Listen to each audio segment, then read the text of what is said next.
Assalamualaikum warahmatullahi wabarakatuh. Kami di sini dari kelompok 13 akan mempresentasikan mengenai kebijakan perbandingan bisnis internasional.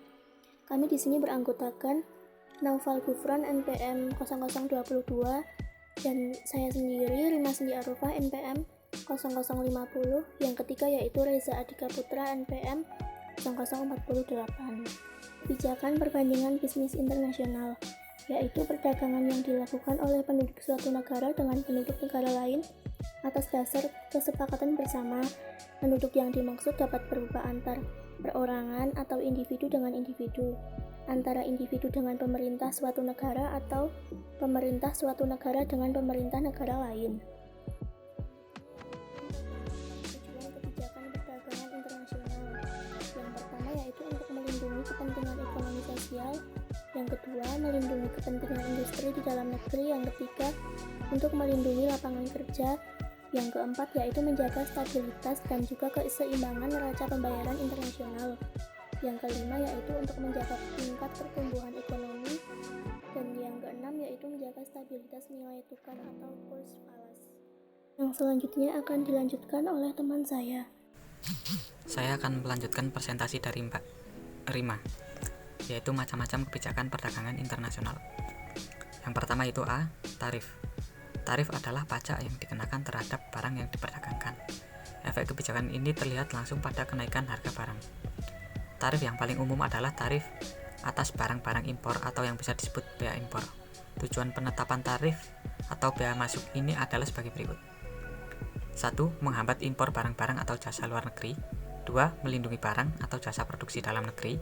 3. Menambah pendapatan pemerintah dari pajak. Yang keempat yaitu mendorong konsumen menggunakan produk domestik. B. Kuota. Kuota adalah pembatasan dalam jumlah barang yang diperdagangkan. Ada 3 macam kuota, yaitu kuota impor, kuota produksi, dan kuota ekspor. Yang selanjutnya yaitu C. Dumping dan diskriminasi harga. Praktek diskriminasi harga secara internasional disebut dumping, yaitu menjual barang di luar negeri dengan harga yang lebih rendah dari dalam negeri, atau bahkan di bawah biaya produksi.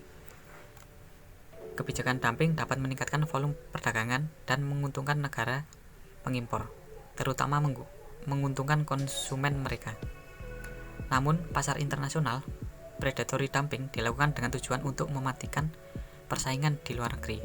Setelah persaingan di luar negeri mati, maka harga di luar negeri akan dinaikkan untuk menutup kerugian sewaktu melakukan predatory dumping.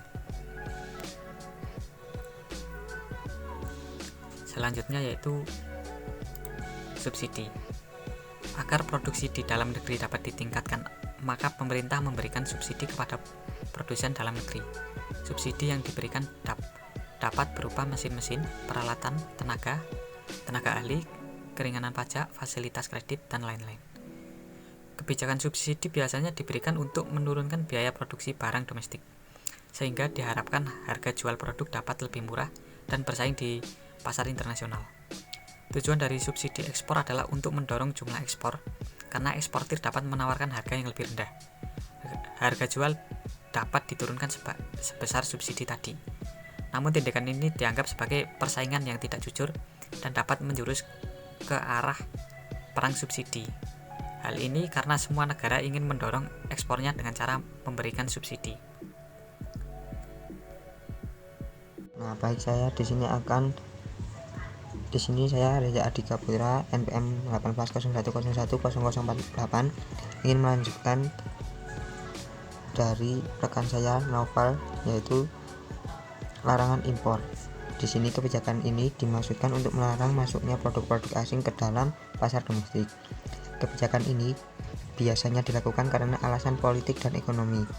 Nah, dari larangan impor terdapat dampak dari pelaksanaan kebijakan larangan impor, yaitu yang pertama melindungi perusahaan dalam negeri dari kebangkrutan. Yang kedua ada menghindari atau mengurangi defisit neraca pembayaran. Lanjut. Nah, di sini yang kedua ada larangan ekspor, yaitu melarang ekspor ke luar negeri untuk jenis barang tertentu, yaitu yang pertama ada A. Premi, yaitu premi adalah atau dengan kata lain bonus yang berbentuk sejumlah uang yang disediakan pemerintah untuk para produsen yang berprestasi atau mencapai target produksi yang ditetapkan oleh pemerintah. Nah, dari adanya premi ini dampaknya yaitu produksi dalam negeri dapat bersaing di luar negeri. Nah, tindakan pemerintah dengan membayar kelebihan harga untuk tiap unit hasil produksi atau tiap barang yang diekspor. Nah, yang kedua ada politik dagang bebas, yaitu pemerintah memberi kebebasan ekspor dan impor bagi perdagangan nasional.